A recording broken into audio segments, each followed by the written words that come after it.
Hello friend, मैं हूँ प्रार्थना।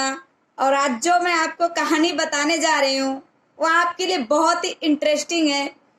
इसलिए आपसे रिक्वेस्ट है, आप इस कहानी को सुनने के बाद लाइक शेयर एंड सब्सक्राइब जरूर कीजिए। तो आइए हम चलते हैं अपनी कहानी की ओर। एक बार की बात है कि एक राजा अपनी कुंडली देख रहा था और उसने उस कुंडली में देखा कि उसको राजा बनने के लिए अनिवार्य लिखा हुआ था। तो राजा सोचने लगा कि इंसान तो एक ही होते हैं, पर इंसान की किस्मत अलग अलग क्यों होती है। इसको लेकर राजा बहुत चिंतित था और हमेशा इसी के बारे में सोचता रहता था कि भगवान किसी को राजा बना देते हैं तो किसी को बिल्कुल गरीब कर देते हैं, किसी के पास इतना धन देते हैं कि उस धन को रखने के लिए जगह नहीं होती। ऐसा क्यों? इसी के सोच में राजा अपने घोड़े पे सवार होके जंगल की साइड निकल जाता है। तो जैसे ही राजा घर से बाहर जाता है, थोड़ी दूर पहुंचता है तो वहां देखता है कि एक घर होता है जो कि बिल्कुल टूटा फूटा होता है और उसमें एक आदमी होता है जो कि एकदम गरीब होता है। वह भीख भी मांगता, उसे कोई भीख भी ना देता, उसके पास खाने के लिए कुछ भी ना होता। वह ऐसे पानी पी पी के दिन काटता रहता। उसके बगल में एक तालाब था जिससे वो पानी पी पी के अपना दिन काटता रहता। यह राजा देखा, ये चीज राजा को बहुत बुरा लगी और राजा उस आदमी के पास पहुंचा और आदमी से बोला कि मैं आपसे एक प्रश्न करता हूं, क्या आप मुझे उसका उत्तर दे सकते हो? तो वह गरीब आदमी बोला, हाँ बताओ क्या प्रश्न है आपका।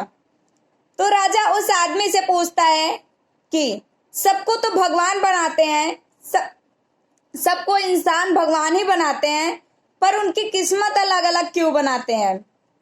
तो वह गरीब आदमी उसको बोलता है, इसका जवाब मेरे पास नहीं है, आप इसी जंगल में आगे चले जाओ, वहां एक साधु तपस्या कर रहा है, इसका जवाब वही साधु दे सकता है। तो फिर राजा फिर चल देता है अपने घोड़े पे सवार होके। जाते जाते उस साधु के पास पहुंचता है तो देखता है कि वह साधु जंगल के जानवर मार के खाता रहता है, उनके मांस ऐसे ही नोच नोच के खाता रहता है, कच्चा ही। तो राजा फिर भी देख के उसे बहुत बुरा लगता है, लेकिन वह क्या करे। उस साधु के पास जाता है और साधु से पूछता है कि मेरा एक प्रश्न है, क्या आप इसका जवाब दे सकते हो? तो साधु कहता है, हाँ बताओ आपका क्या प्रश्न है राजा।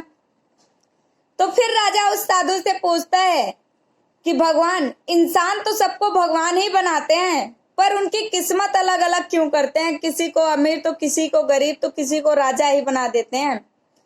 तो फिर वह साधु बहुत तेजी से गुस्सा करता है राजा के ऊपर और राजा से बोलता है कि इसका जवाब मैं नहीं दे सकता, आप ऐसे ही चले जाओ।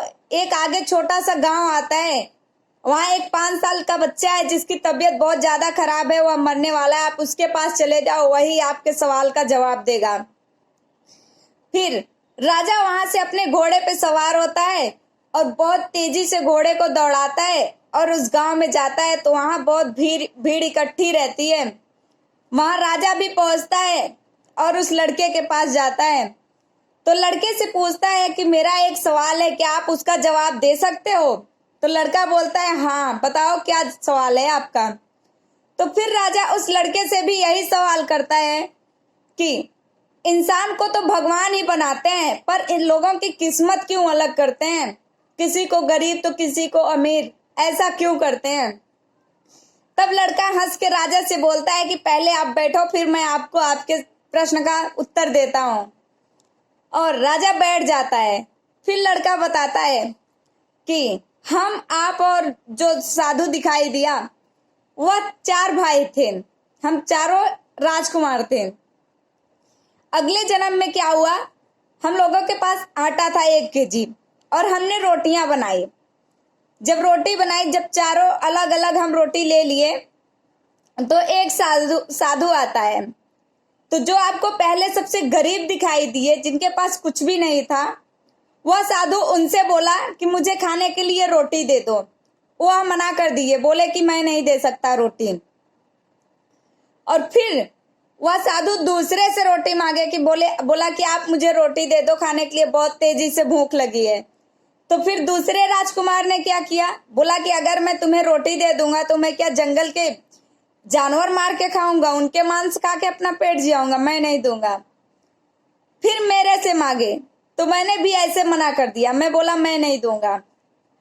फिर जब राजा आपसे रोटी मांगे तो आपने जो रोटी खाए थे उसी में से आधा उस साधु को देके आधा खा लिए। तो वही साधु ने बोला कि जाओ, आप उस जन्म में राजा बनोगे और ये जैसे हमारे साथ कर्म किए हैं वही बनेंगे। तो इस कहानी से साफ साफ हमें यह सीख मिलती है कि जो जैसा कर्म करेगा वैसा ही फल मिलेगा। तो आइए हम मिलते हैं अगले वीडियो में एक और इंटरेस्टिंग कहानी के साथ। Thank you.